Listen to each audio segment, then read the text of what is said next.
আল্লাহ রাসূল সাল্লাল্লাহু আলাইহি ওয়াসাল্লাম বলেছেন, যদি কোনো মুসলমান অমুসলমান পরের জাতিকে জুলুম করে, আখিরাতে আদালতে আমি অমুসলমানদের পক্ষ হয়ে মুসলমানের বিরুদ্ধে আমি মামলা দায়ের করব।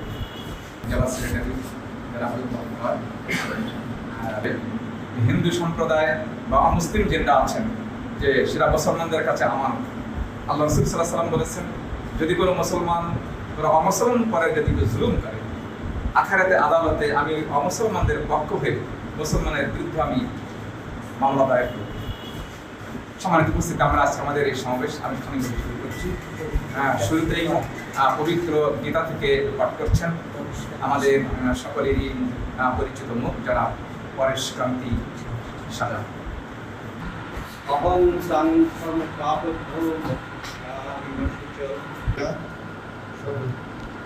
আমি দীর্ঘদিন ধরে আমাদের সঙ্গে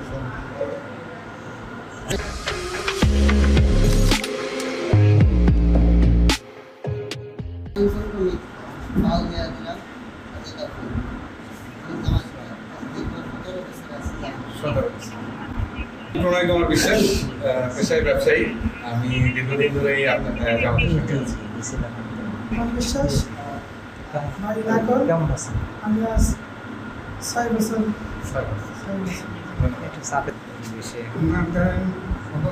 আমার ভালো সম্পর্ক ব্যবহার কিছুদিন আগে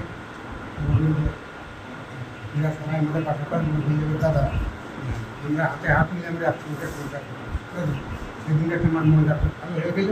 আমরা সবাই মিলে গ্রামে ঐক্যবদ্ধ কাজ করছি।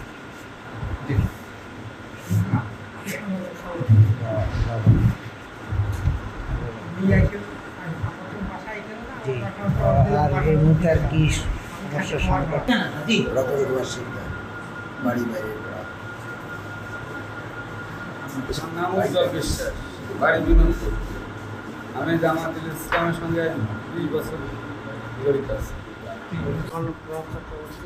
আমি দিনাজপুর, আমি অনেকদিন ধরে জামাত ইসলামের সাথে কর্মী হিসেবে আছে। ধন্যবাদ। সাহা, বাড়ি বিনোদপুর।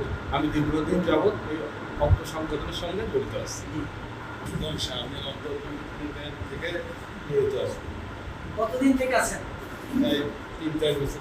3-4 বছর। ধন্যবাদ। জি। আমি প্রবীণ চন্দ্রমন্ডল, শালিকা আর্থবান্ধা 20 বছর প্লাস আছেন। আমি পরেশ কান্তি সাহা, একজন বীর মুক্তিযোদ্ধা, কবি এবং গবেষক। আমি মানুষের কাজ করি সরাসরি। আমি এ পর্যন্ত আমি এই জামায়াতে ইসলামের সঙ্গে সংশ্লিষ্ট হইনি। সত্যিকার অর্থে আজই প্রথম, কিন্তু মানুষের কাজ করি। এই ধন্যবাদ অনুষ্ঠানে আসতে পেরে। ধন্যবাদ। জি।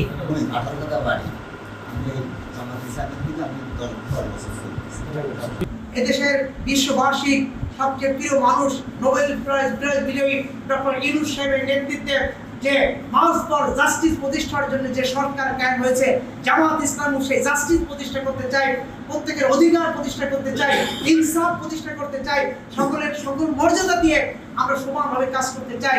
এজন্য আজকে আমরা এখন বুক ভরিয়ে দৃঢ়তার সাথে বলতে পারি, আপনাদের নিরাপত্তা নিশ্চয়তা জামাত ইসলামী দিচ্ছে। আপনাদের দান এবং মালের জন্য যদি প্রয়োজনে জামাত ইসলামী কর্মীদের জীবন দেওয়া লাগে, রক্ত দেওয়া লাগে, অর্থ খরচ করা লাগে, সব কিছু খরচ করার জন্য জামাত ইসলামী নেতা কর্মীরা আপনাদের পাশে থেকে ভূমিকা রাখবে ইনশাআল্লাহ। আপনাদের মাধ্যমে আজকের এই আমার মুসলিম কর্মীদের মাধ্যমে, আমার পুনর্বসর সহযোগী মুসলিম সহযোগীদের মাধ্যমে গোটা হিন্দু ভাই বোনদের কাছে আমি এই মেসেজটি আমি পৌঁছে দিতে চাই।